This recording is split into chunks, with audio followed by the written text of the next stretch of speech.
Alright folks, welcome back to Downstage Gaming. I'm your host Josh, and this is part 32 of our Let's Play of The Letter.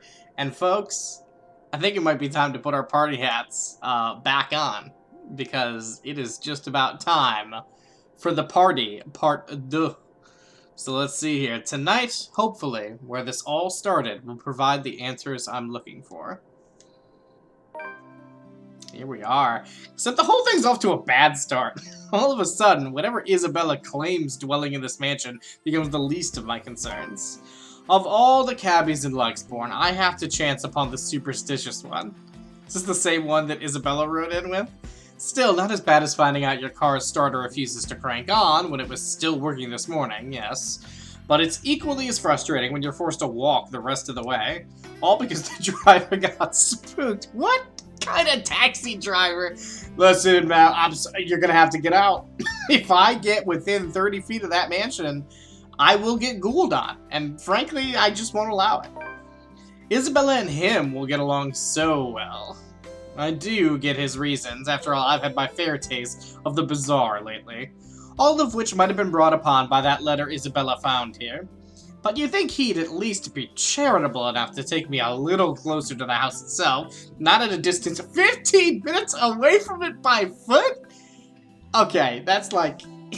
Becca, you need to call the company, and you need to speak to the manager. Good thing I'm not wearing anything too formal or constricting. Otherwise, that short walk would have likely put me in a bad mood long before I have to suffer in a room full of strangers tonight. Although this soon proves to be a problem the second the driveway comes into view and I near the entrance. Oh, and wait, I just realized. She still doesn't know. Becca still doesn't know that this is Luke's mansion, right? So that's going to be a fun surprise for her. Like, obviously she's going to remember her relationship with Hannah tonight, because we saw that from Hannah's perspective, but she doesn't know that Luke's here, I'm pretty sure. Severely underdressed is a total understatement to describe how I look. Cars, worth more than my own apartment and childhood home combined, lined the mansion's front yard. Men and women decked out in their best also flock near the entrance. Most are eager for the festivities to start, with some are simply idling about, enjoying the warm afternoon sun before it sets. But once the woman standing at the front porch speaks, their undivided attention immediately shifts to her. Presumably Miss Wright, from the confident manner she holds herself amongst present company. This, despite keeping a far simpler appearance than the rest of her own guest, or not having her husband beside her. A trait worthy of utmost admiration at best. At worst, she's the envy of every woman, the subject of every gossip in Luxborn. Welcome everyone. Hannah, it's good to see you. It's been quite some time. And Mom said we could have been good friends. I can't even picture myself mingling with the kind of guests she has. Though I admit she does seem familiar now that I've seen her this close. Something about the rich aura feels familiar. Memories of sitting in a vanity not mine, being dressed in clothes too fancy for my taste. They flit briefly in my mind until her cheerful tone rises above the buzz of her enraptured audience again. Please, make yourselves at home. Alright, kicking the shoes off. I wish I could share her enthusiasm, really. But being surrounded by all this extravagance, for the lack of a better term, merely makes me dread how the rest of the night might go. I shouldn't have let Luke's words affect me like that. I should have just gone ahead and asked Ashton like I planned. If he were here, then I won't have to... Be careful with Shirley, alright? Yeah, I was gonna say, he is supposed to be here still. The rest of that thought dies in my mind at once. A moment of astonishment overcomes me before confusion sets in seconds later. It takes another for my body to catch up. Once it does, when I finally turn to see it for myself, it's his familiar mop of hair that catches my eyes first. And there he is, almost in arm's reach if it isn't for the guest standing between us. Ashton Frey, standing in the Ermengarde Mansion's driveway with an air too lackadaisical for someone who absolutely abhors parties of any form. Or has any business here, as far as I know. The picture it forms is too bizarre for me that my mouth speaks out ahead of any coherent thought. It is interesting, because back when Hannah did this, I thought Becca, Ashton, and Zach had all come with, like, some sort of coherent plan. But it seems like maybe not so. It seems like Ashton's maybe coming of his own investigation. Ashton? He swivels on his heel with an equally puzzled face. An odd expression flashes momentarily across it once he sees me, though he blinks it away before I can figure out what it is exactly. Becca, what are you doing here? I was invited. Really? I had no idea you were friends with the host. Well, it's my parents, actually. But that's beside the point. I have friends outside of you, Ashton. What are you doing here? You hate parties. I still do. I'm just here on behalf of a friend. Who? That in itself is weird, coming from him. Ashton doesn't have friends. It doesn't help that he isn't even making an effort to spare a glance my way when he answers. Instead, they're focused at some point in the crowd, his gaze darting between people walking past us, until a small frown forms in his face. That's rare. Do you have someone with you then? Nope, just me. I won't be staying long. Well, if that's the case, maybe you and I can... Chief? What? Ashton, what's... Unexpectedly, he places a hand on my shoulder, stopping me mid-sentence. Wait a minute. Does Ashton work for freaking Lee? How did I not put that together before? He still has the distracted look on him, except this time his eyes are sharper, as if he has found out what or who he's been searching for among the throng of partygoers earlier. Sorry, Becca. I need to... There's something I need to check for a bit. I'll talk to you later. Do you have a ride home? No, I had to take a cab here. My car wouldn't start this afternoon. But what about... I told you to get that old thing checked before, didn't I? You can head back with me after this. Anyway, I gotta go. See ya. Be careful, okay? Alright, bye Ash. I meet the smile he hastily throws my way with a frown of my own. What does he mean by that? But before I can ask, already he has turned his back from me and is walking away without a single explanation whatsoever. In some desperate effort, I try to catch up to him, if only to know what warranted this sudden departure and his odd warning at the end. Hey, be careful! About what You know how it is with these rich people, Becca. Only for my attempts to be interrupted by a muffled ringing from my pocket. Mom's cheerful voice greets me as soon as I answer. Yes, I'm at the party already, Mom. Yes, I'll say hi to her if I can. The conversation itself doesn't last long because I end it immediately. Just a simple hello, a reminder to enjoy the party, and to send their regards to their old student. But when the call ends and I get to look up, Ashton's already nowhere in sight. With a sigh and admittedly a little disappointment, I tuck my mobile back into my pocket and head inside. Even with familiar company, however confidential this meeting is, this is somehow shaping up to be a terrible evening. Oh yeah. Oh, forgot how much I enjoy this hot orchestra. The party hits full swing an hour later. With the host opening remarks given, still no sign of her husband, the poor woman, and the guests promptly fed, the band shifts the melody to a livelier tune. God, I'm so looking forward to her reaction to Luke coming in. Soon, laughter and the rhythmic tapping of shoes fill the room, all in accordance to the lifting strains of music. It seems fun, I admit. Fascinating at certain moments, the flurry of dancers making the music their own, almost with no care in the world. If I weren't so indisposed, I'd have joined the crowd for a song or two. There isn't a lack of invitations anyway, plenty of them, in fact, with some asking more than once. It's only my stubborn refusal that prevents me from joining them. And I can. A single nod is all it'll take, and the evening would have been far more enjoyable for me. But pride and my own silly hopes, and the thought of being seen with one of them by him, curbs that, as much as I hate to admit it. Did you learn nothing from your talk with Luke? Becca, come on. I thought we had changed. Because doing so also means outright acknowledging the douche's claims. Okay, well, fair enough. That he has to be the one to tell me that still sends my blood boiling. I would have preferred someone more agreeable, less of an ass. It's a hard truth to swallow, especially when the very person at the center of it makes denial difficult. Can't even spare me a minute of his attention or a single glance at me the whole evening. Hell, Zachary might have spoken more words to me. Big guy's busy covering the event to boot. But at least he manages to slip in a conversation or two between takes, or a small wave of his when he passes by. It's because Zach's awesome. What's Ashton's excuse? He sucks. He's been flitting in and out of sight the whole time. One moment he's hanging around a small group, and another he's hovering around the string band. Just a second ago he's wolfing down some deviled eggs by the buffet table, a glass of wine in hand. God, I would love to see this. The next thing I know, he's gone. If If I didn't know any better, I'd say he doesn't want to be with any of his friends. Is it because his boss is here? What's the big deal about that? It's never bothered him before. I swear, the next person who asks, I'm dancing the night away with.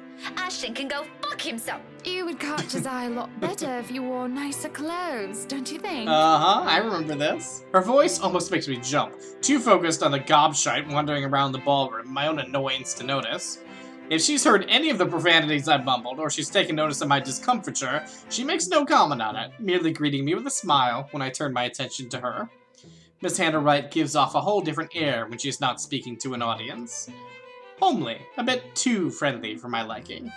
But I guess that comes from being raised in such an environment and having to deal with pompous, snooty people. Give her a chance, Becca, I promise she warms up to you. Though I suppose nothing has really changed from years ago. I remember her carrying herself in the same manner during that one and only visit. Does she remember any of it? I won't be surprised if she doesn't. It's taken me a while myself. She's probably met a lot of people like Becky throughout the years. Might have already forgotten about me or my parents.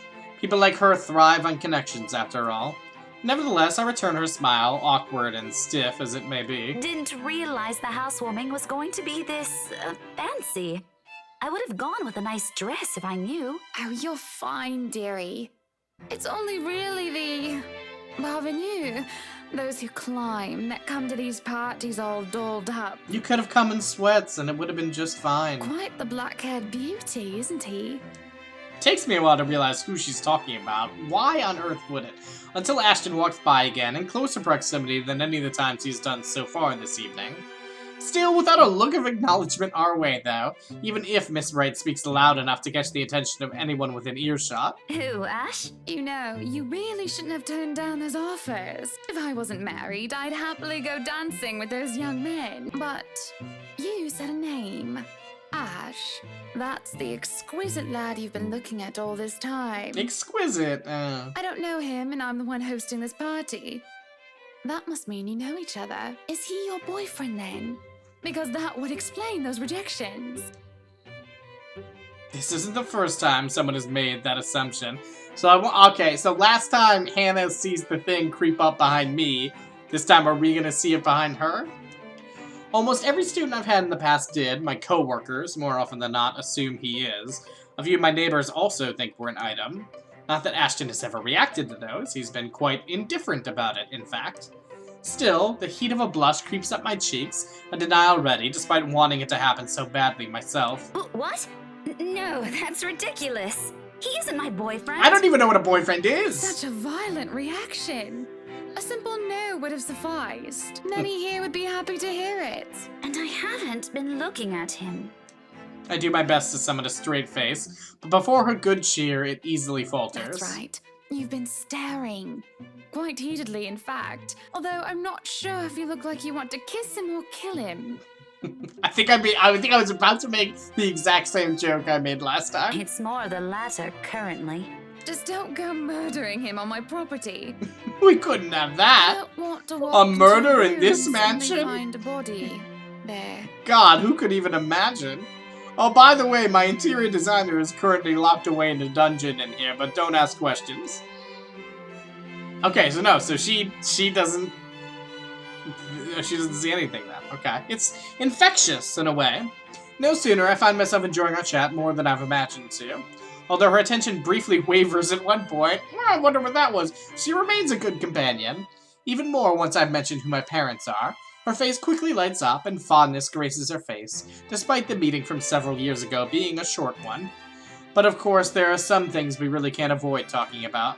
After all, it's one of the few things I remember her asking me the moment she spotted little Becky in the room.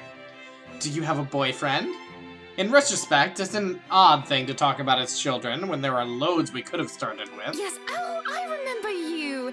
You were the cutest little thing with glasses. I wonder how old of a child we're talking about here. And when we met, you were having boy troubles with this lad called something with an A. I believe it was, Aster?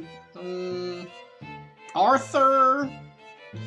Even back then, Ashton had always been denser than a rock, and that one attempt to get him to notice backfired spectacularly.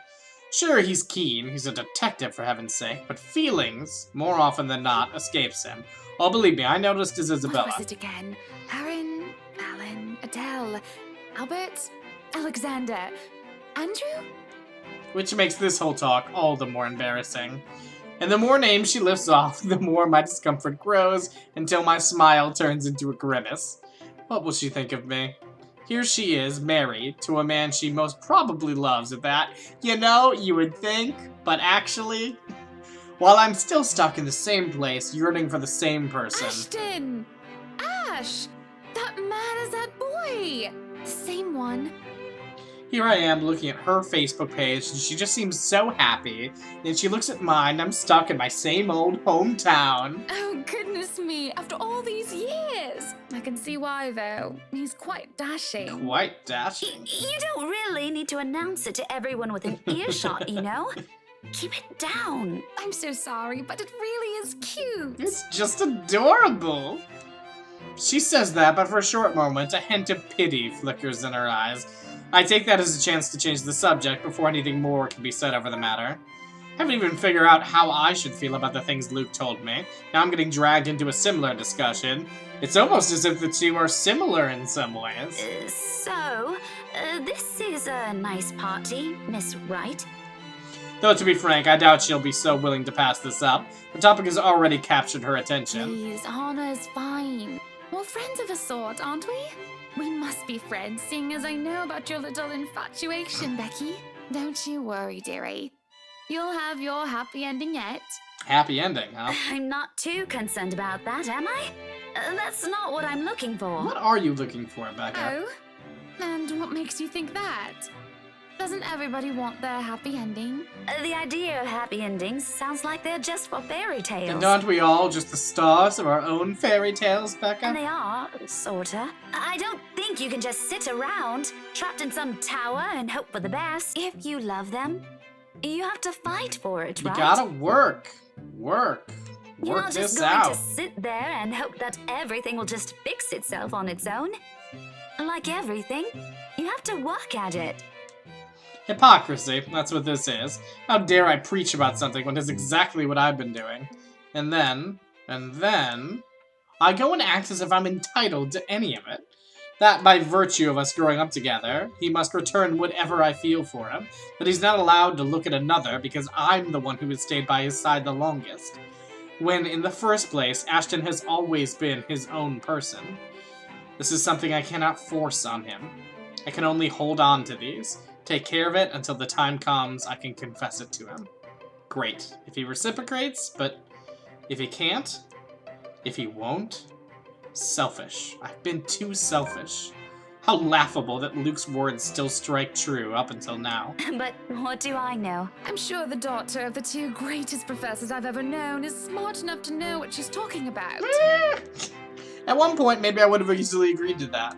However, the past weeks have also seen changes in the way I view things. You know, Becca's book smart, but just maybe not love smart. As nice as these things sound, it turns out whatever I previously know may not have even been true for other people, or for myself. It is sobering and almost funny how things I might have said with such certainty before now has doubts muddying each of them. But there will be time to mull about these later, because when a hush suddenly descends in the room, a whole different issue rears. Oh, I'm so excited. Especially when Luke, fucking Luke, strides into Good the... evening, Oh, ladies and gents. Shoot. Enjoying the party. I'm so excited I hit the button.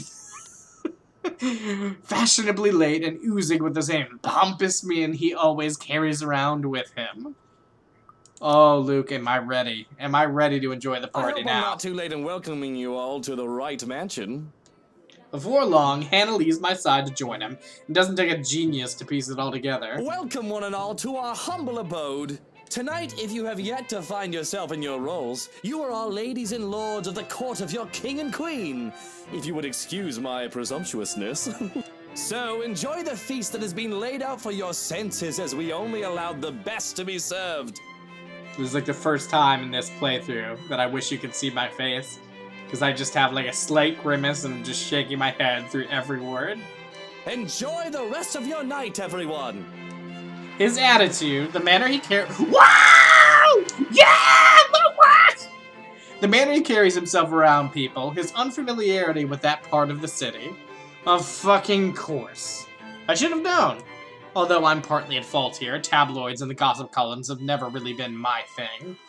I should have also expected that wherever Luke fucking Wright is, some sort of drama will sure follow. He seems the kind of person who revels in it, figures it'll find him on its own, even when he's not asking for it. Oh, I remember this fun moment. It happens amidst a round of applause and hoots. The people lagging behind the crowd they've gathered does not catch on, until the cheers turn into several scandalized gasps. I am pregnant with your little bastard. You promised me you'll take responsibility. Oh, I forgot how she sounds. God damn it, Luke. I finally got you to talk to me after months of silence, and you do this to me. Yeah, when are we gonna deal with this plot point? What do you mean you're pregnant with? Maybe in Luke's bit. Luke, is this true? Lies and slander, woman! Security! Johannes, take her out of here before she makes an even bigger fool of herself! Have her banished from my kingdom! Execution! No, you do not do this to me. I was so ready to leave my stupid oaf of a husband. I told you to leave that damn wife of yours. They're both such idiots and morons! Look at her. Does she look like she wants a baby? I still don't understand what that Does means. she look like she could take care of a baby? I mean, yeah, as much as you could, certainly.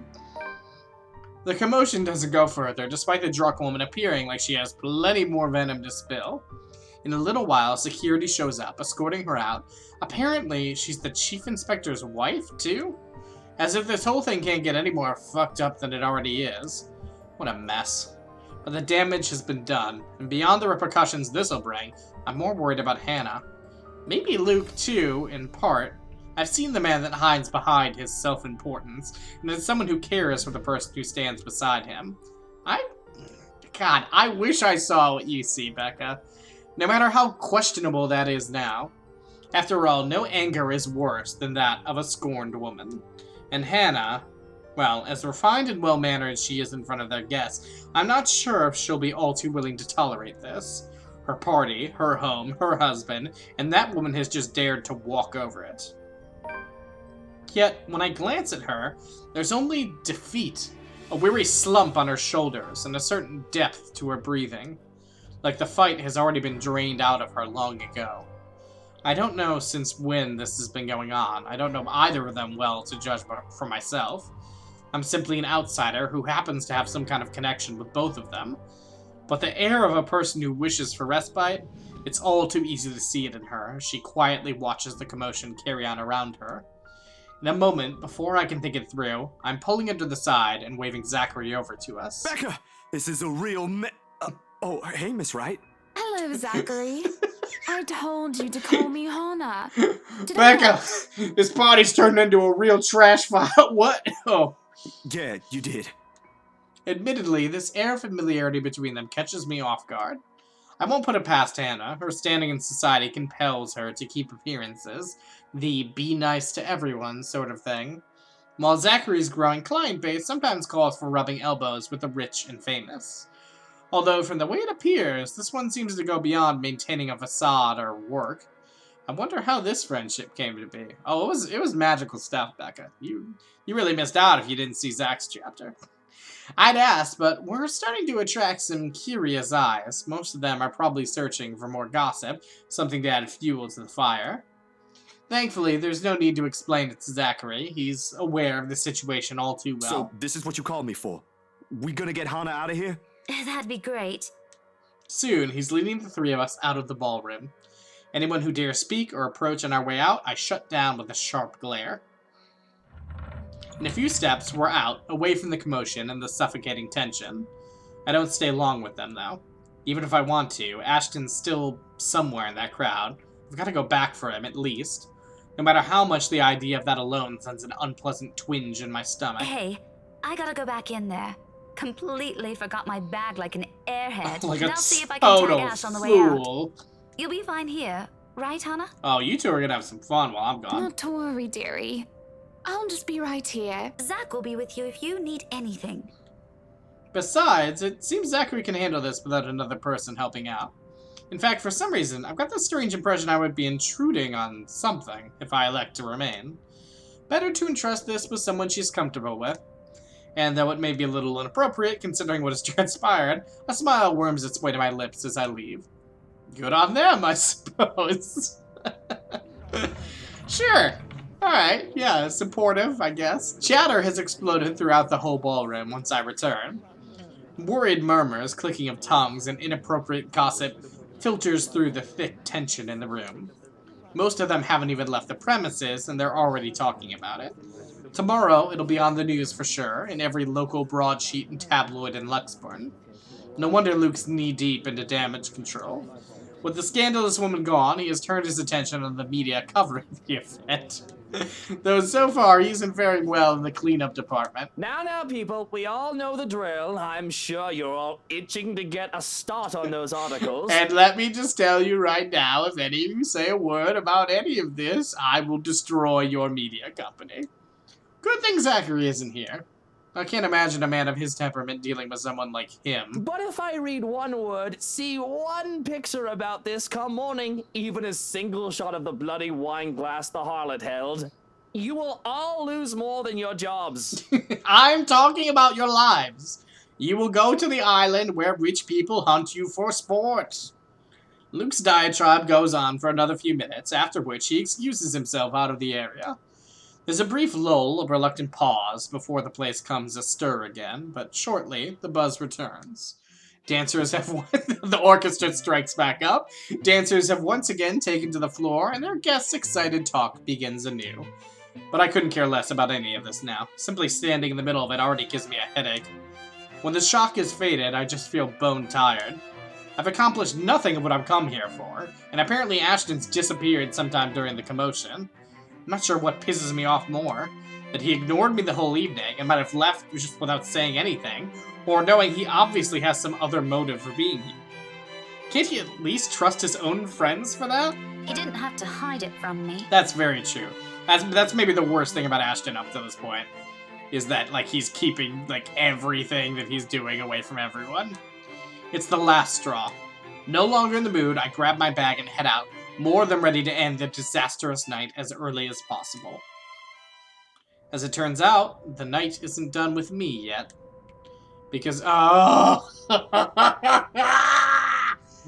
because no sooner has the porter closed the door behind me, I find myself standing alone in the foyer with one Luke Wright. No sign of Hannah or Zachary. Just him and the agitated clicks his shoes make while he treads around the empty room. Away from the media's prying eyes and their guests' judging stares, it's easy to glean how much the scandal has him shaken. Not to the point where he's utterly lost his composure, he appears to have mastered himself enough not to, but an ample opening is there for a nervous edge to show on the lines of his shoulders. What do you know? The man is not as tough as he makes himself out to be. Sure, I've seen this before, briefly in that 1 second in the hallway at school. It's a strange matter, however, to witness this out in the open. Behind closed doors, this is the real Luke Wright. Though a child, a baby, little baby boy who's facing the consequences of his actions. Though maybe that's because he hasn't noticed my presence yet, busy as he is with thinking. If he's aware, I doubt he'll be acting like this. His pride is one thing he'll always wear with him. Even now, when I place a gentle hand on his shoulders and he whirls around to face me, there's a second-long moment of anger flashing across his features before it dissolves into confusion. He tucks it away as quickly as he can, but it does nothing to change the impression I built of the man in my head. Daisy, must you be everywhere? We've only met 3 times, Luke. Quit the dramatics. Besides, shouldn't you be aware of who gets invited to your party? If I was, there wouldn't be any of that scene tonight. That Munter wouldn't even get an inch within this property. I'd ban her off Luxborn if I could. Oh, you are so... There's no way that she just came here and just flat out lied. There's no way. You are in some way involved here. He probably pawns everything off to their servants and Hannah. Pompous, elitist douche. Did you just come out here to lecture me about it? Oh, I'd love to. Because, Daisy, I can already feel one coming tomorrow. I don't need to hear one from you tonight. You are a very unpleasant man. So I've been told. Will that be all? If so, I suggest you go back and join every bloody goss in that room. Not everything. As unpleasant and frustrating talking to this man is, he deserves the benefit of the doubt at least. No, he does not, Becca, you utter moron. Questions and criticisms aren't lacking, of course. But right this instant, there's only one that comes to mind. Okay, alright, so here's where I'm at. I think you should be with your wife is the answer that he'll like more. I doubt he'll want me to ask, is it true? But I don't want him to get with his wife, because I still want that relationship to fall apart. And I'm also curious to hear his response to this, even if he's not going to like it. So, is it true? Is there some truth to it then?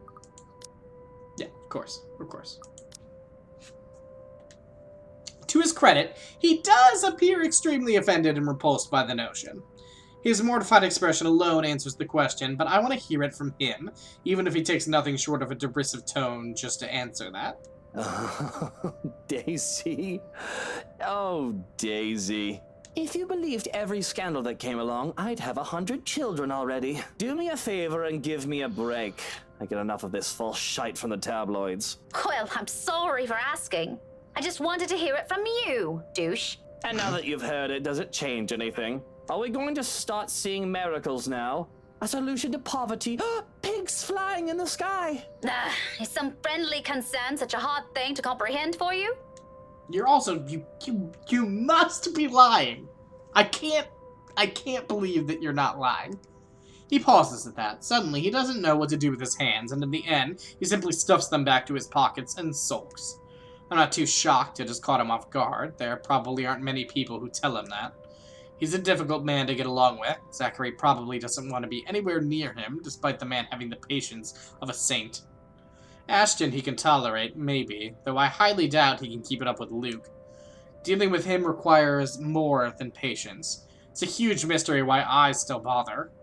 When the awkwardness passes, mostly coming from him, he merely glances away. Maybe. I don't need your stupid friendship. God, alright, screw you then. Let's back and we're Good leaving. heavens! I really want to ask how Hannah's able to deal with you. Oh, she doesn't. He's interested. I can tell from the frown he shoots my way. He's likely wondering how I've ended up knowing her. I'd humor him any other day, probably tease him about it and keep him guessing just to annoy him if I'm in a good mood. But my own patience is nearing its ends. After Ashton, after the whole fiasco here, and now him, he won't even answer my own questions properly. Why should I answer his? Moreover, there are other matters more important than that. His marital problems, first and foremost. His attitude follows right after. Concerns aside, I can't help with those. Those are things only he can fix, and it's definitely not by standing around here. So, with a slight wave of my hand, I end it right there and walk away from him. Although I can't resist the urge to glance back before I leave, only to have one last look at the man he really is. But the instant I turn... Oh, no. The instant I turn my gaze on him, I see it.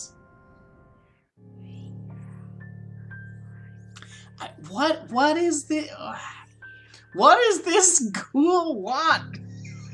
Looming, hovering over his shoulders, drawn to him like a moth to a flame. Like, is it the fact that he has, like, negative emotions? Like, the first time I've stepped into this place in search of Isabella, he was there too, wasn't he? That man, along with his wife and another person, Miss McCullough? And that shadow. No. A woman now. Her, no longer a dark blur. Terror rushes through every vein in my body. A crippling sensation gripping every part of me, while she stares at me with a glare filled with nothing but hate and venom. It's like staring at the eyes of a woman I've unknowingly robbed of something precious. I try to say something, a warning, but before I can gather my wits and voice it out, something shuts the door behind me. Someone shuts the door behind me, as if to keep outsiders away from the secrets this mansion possesses.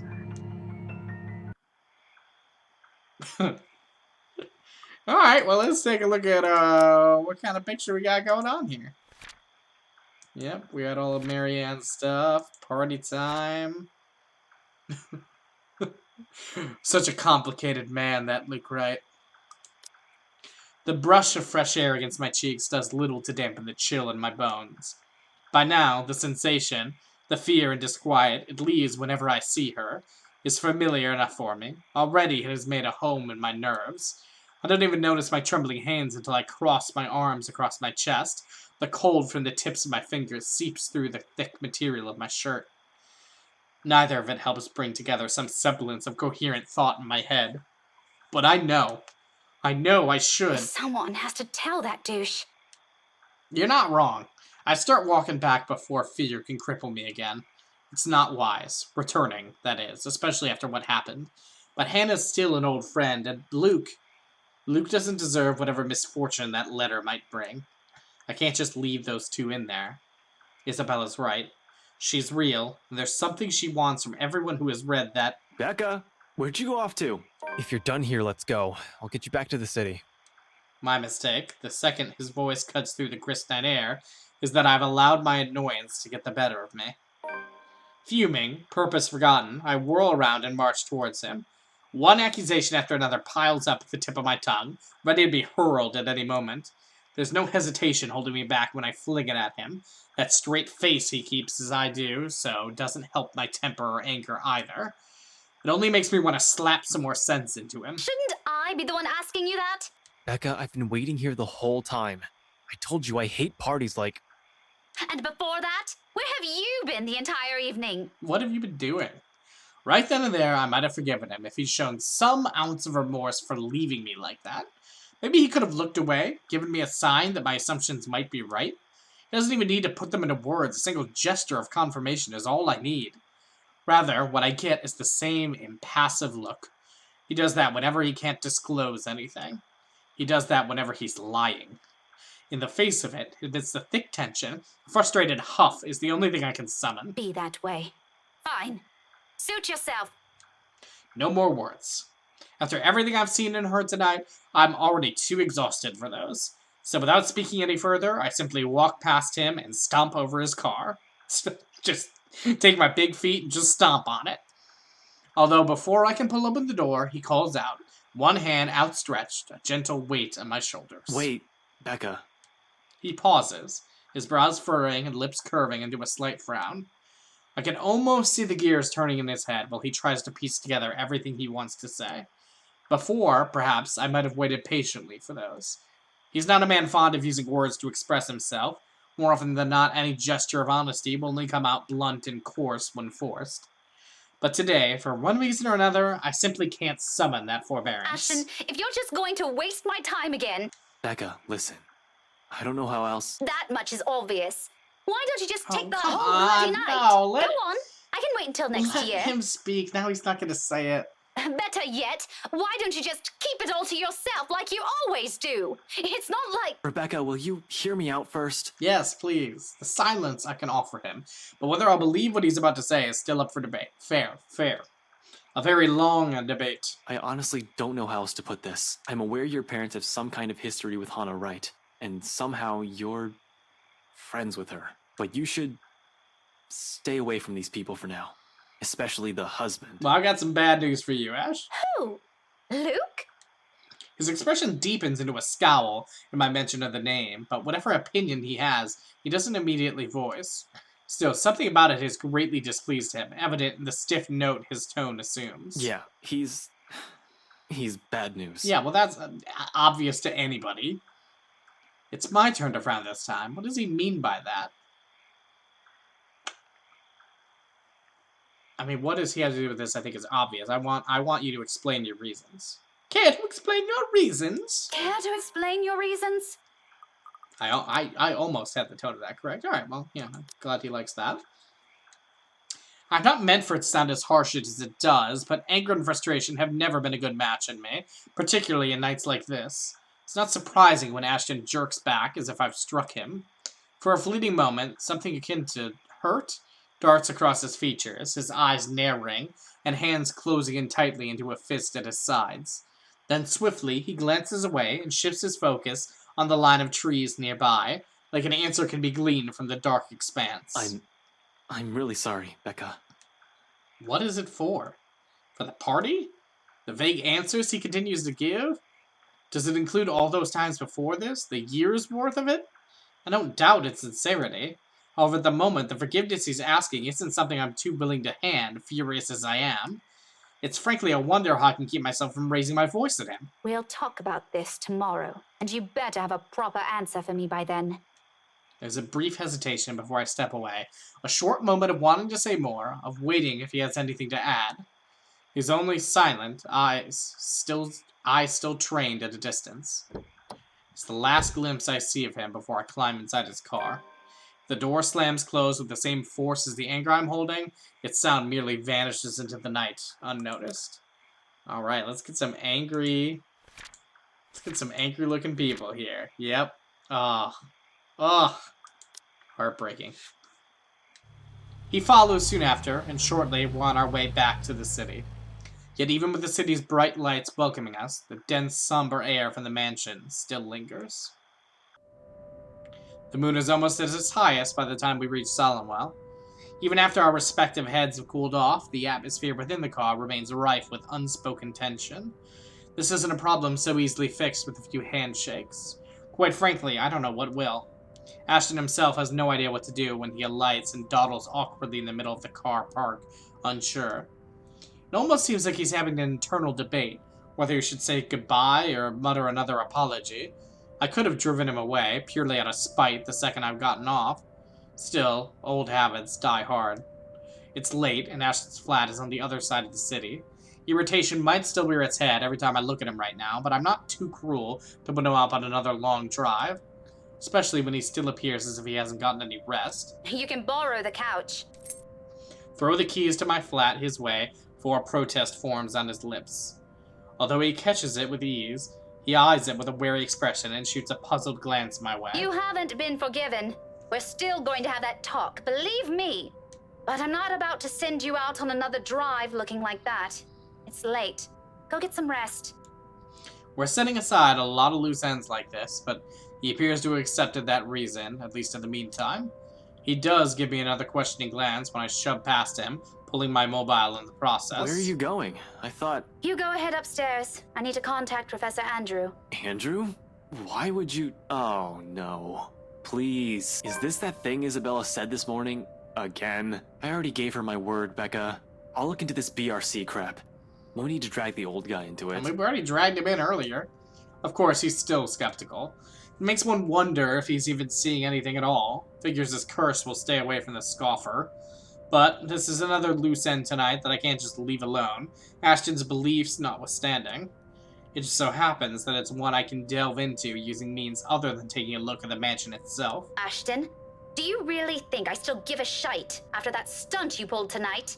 No, but this is... I spent so many years with him to know this is about to turn into another argument. Before he can finish it, I cut him off with a firm raise of my hand. Look, I don't care. There are weird things happening around here. And yes, it's Isabella's brand of weird. But I love her brand of weird. Ghostly voices, strange sounds, and a bloody woman sitting at the back of my car. You don't have to believe me. And I no longer have the patience to convince you, so just leave me be, Ashton. Bugger off, Ashton. He doesn't push it, growing quiet instead, although I know he has a whole case of it prepared inside his head. But there's a reluctant shift in his movement when he steps away from our conversation. Short of climbing the stairs, he stops, turns to face me with an expression almost too... conflicted? Are you really sure? What? That there was something? That you've been, seeing things? Yes, I'm very, very certain. Now go, and you better not break anything in there. The last time I let you stay over, it was that statuette Belle gave me. You haven't even replaced that one. How does one replace a statuette? The last of my reprimand goes unheard and unanswered as he disappears behind the stairs. If things aren't as strained, he might have a quip or two about that, followed by light banter. Instead, for a long moment, I'm left staring after him. There's something in the way he asked it that nags. Coupled with his expression, the whole exchange just feels unsettling. One that doesn't fade even as I gather my thoughts and shift my focus on another, even as I dial Professor Andrew's number. And that is when it clicks. During the long wait for the professor, one stray thought emerges from the unease. Ashton is not intended for his question to be a jibe. It's concern. For what, though? For my well-being? The letter's curse? The woman I mentioned? The answers for those will have to wait, however. I should have left it at that line. Because that is a Alright, everyone, we're going to pretend like we left it at the answer for those will have to wait, however. And I'm going to leave this phone ringing until next time. Because that is a perfect place to leave things off. That was quite the party. We'll have to see what Professor Andrew has to say to us next time, though. Until then, this has been Downstage Gaming. I've been your host, Josh, and we will answer this phone next time.